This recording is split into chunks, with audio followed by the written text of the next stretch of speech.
এবং যারা পড়ে তাদের কোনো সওয়াব নাই, কিন্তু কুরআন যারা পড়ায় এবং যারা পড়ে তাদের সম্পর্কে রাসূল বলেন খায়রুকুম মান তাআল্লামাল কুরআনা ওয়া আল্লামা।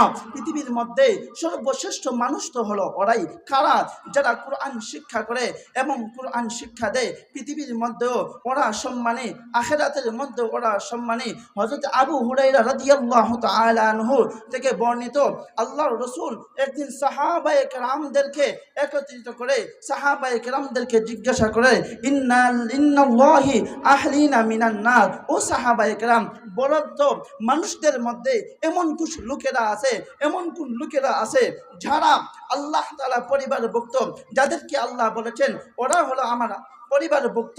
সাহাবায়ে কেরাম ক্বালু, সাহাবায়ে কেরাম বলেন ইয়া রাসূলুল্লাহ মানহুম, ইয়া আল্লাহর রাসূল ওই লোকেরা কারা যাদের সম্পর্কে আল্লাহ তাআলা বলেছেন ওই মানুষগুলো হলো মানুষদের মধ্যে আমার পরিবার, আমার আহাল। আল্লাহর রাসূল সাল্লাল্লাহু আলাইহি ওয়াসাল্লাম রে হুম আহলুল কুরআন, ওরা হলো ওই লোকেরা যাদের ভিতরে কুরআন এসেছে, যাদের ভিতরে কুরআন এসেছে এবং ওয়াখাসাতুহু, আল্লাহ তাআলা শ্রেষ্ঠ বান্দা ওরাই। আল্লাহ তাআলা কুরআন শিক্ষা তাদেরকে দিয়া কোরআন, যাদেরকে আল্লাহ তাআলা কবুল করেছেন। আল্লাহ তাআলা সবাইকে কুরআন শিক্ষা, কুরআনের জ্ঞান দেন না ভাই, সবাইকে আল্লাহ তাআলা কুরআনের জ্ঞান দেন না। এজন্য দেখবেন অনেক মানুষ, অনেক মা বাবা তার সন্তানদেরকে কুরআনের হাফেজ বানানোর জন্য, আলেম বানানোর জন্য, মুফতি বানানোর জন্য মাদ্রাসার মধ্যে ভর্তি করে, কিন্তু অনেক চেষ্টা করার পরেও সে কুরআনের হাফেজ হতে পারে না, সে আলেম হতে পারে না। বলে কেন? বলে এটা আল্লাহ তাআলা যাকে ইচ্ছা, যাকে দিয়ে আল্লাহর ইচ্ছা, তাকে দিয়ে আল্লাহ তাআলা কুরআনের জ্ঞান তার ভিতরে ঢুকাইয়া দেন। কেউ ইচ্ছা করলে হেদায়েত প্রাপ্ত হবে না, নামাজ পড়তে পারবে না, রোজা রাখতে পারবে না, আলেম হতে পারবে না, হাফেজ হতে পারবে না, মাদ্রাসার মুহতামিম হতে পারবে না, শিক্ষক হতে পারবে না, যদি আমার মালিকের ইচ্ছা না হয়। আল্লাহ তাআলা যাকে ইচ্ছা তাকে দিয়া দিনের কাজ করায়। যেমন দেখেন না রাসূল সাল্লাল্লাহু আলাইহি ওয়াসাল্লাম আবু জাহেল এবং উমর রাদিয়াল্লাহু তাআলা সম্পর্কে আল্লাহ তাআলার কাছে দোয়া করলেন, ও মালিক আল্লাহ, ও মালিক আল্লাহ, এই দুইটা থেকে একটাকে আপনি মুসলমান বানায় দেন, ইসলামের জন্য কবুল করেন, আর ওর মাধ্যমে ইসলামকে সুউচ্চ করে দেন। আল্লাহ তাআলা আল্লাহর রাসূলের দোয়া আবু জাহেলের ক্ষেত্রে করেন নাই, উমরের ক্ষেত্রে করেছেন। উমর রাদিয়াল্লাহু তাআলা আনহু, উমর রাদিয়াল্লাহু তাআলা আনহুর মাধ্যমে আল্লাহ তাআলা দ্বীন কবুল করেছেন, যার মাধ্যমে উমর রাদিয়াল্লাহু তাআলা আনহুর জামানায় অর্ধ পৃথিবী শাসন হয়েছে।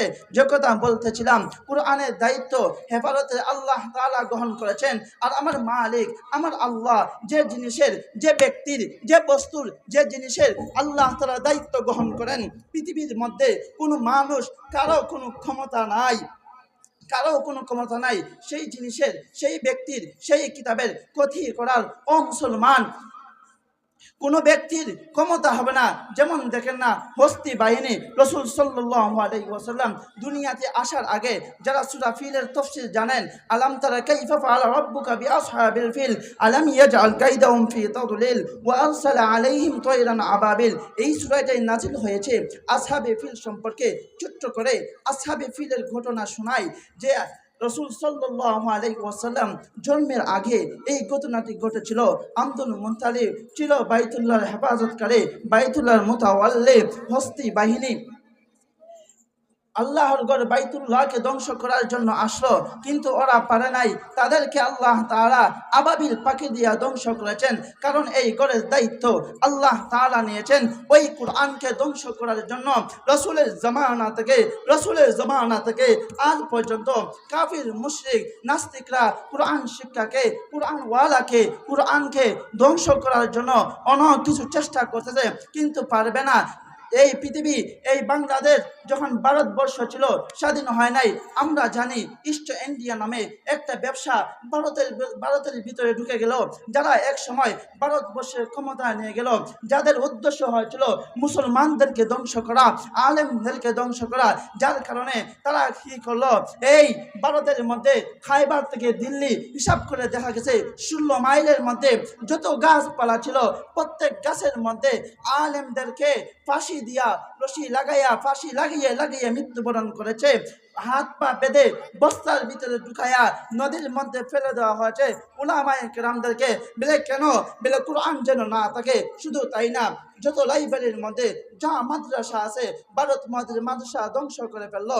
কোরআনের যত কপি ছিল লাইব্রেরি মাদ্রাসা সব কিছু এনে কিতাব জ্বালিয়ে দিল যেন কোরআন না থাকে। এর আগের ঘটনা, তাতালিয়া যখন পৃথিবী যখন তারা শাসন করা শুরু করলো, তখনও তারা তাদের জামানায় যে নদীগুলি ছিল, নদীগুলোর পানি দুই কালার হয়ে গিয়েছিল, কালো এবং লাল। লাল হয়েছিল মুসলমানদেরকে, কোরআনওয়ালাদেরকে, আলেমদেরকে মেরে রক্ত, এমন রক্ত প্রসারিত করেছে, নদী নালা রক্তে লাল হয়ে গেছে। এবং অর্ধেক নদী ছিল কালো। কালো কেন?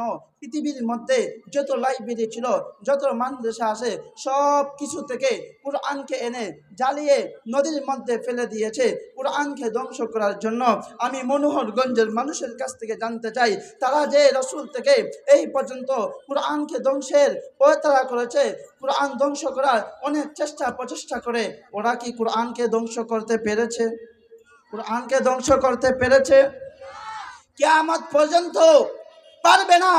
বরং যারা কোরআনকে ধ্বংস করার জন্য, উলামায়ে কেরামকে ধ্বংস করার জন্য এই দেশের মধ্যে, পৃথিবীর মধ্যে উলামায়ে কেরামদেরকে শাস্তি দিবে, উলামায়ে কেরামদেরকে মান ইজ্জত করবে, মনে রাখবেন ওদের অবস্থা এমন হবে, শেখ হাসিনার মতো পলায়ন করবে, বাদশাহ আজাদের মতো পলায়ন করবে। কোরআনকে ধ্বংস করতে পারবে না, আলেমকে ধ্বংস করতে পারবে না। কথা বলেন ঠিক না বেঠিক? যত চেষ্টা করেন কোনো কিছু করতে পারবেন না। কোরআনের মধ্যে এসেছে, আল্লাহ যার কল্যাণ চান, পৃথিবীর সকল মানুষ মিলে তার ক্ষতি করতে চাইলে ক্ষতি করতে পারবে না। আর আল্লাহ যার ক্ষতি করতে চান, পৃথিবীর সবাই মিলে তার যদি কল্যাণ করতে চায়, তার যদি ভালো কাজ করতে চায়, কিন্তু সে পারবে না। মুহতারাম হাজিরিন, এই অল্প সময় কথা বললাম, ইনশাআল্লাহ উলামায়ে কেরাম কথা বলবেন, আমরা বসি। এবং শুধু মাহফিলের মধ্যে আসলে হবে না, আপনাদের কাছে এই যে মাদ্রাসা প্রতিষ্ঠিত হয়েছে, দারুল আরকান মাদ্রাসা, আপনাদের চোখের সামনে যারা কোরআনের হাফেজ হয়েছে তাদেরকে পাগড়ি দেওয়া হবে। তাদের কত সম্মান, তাদের মা বাপদের কত সম্মান।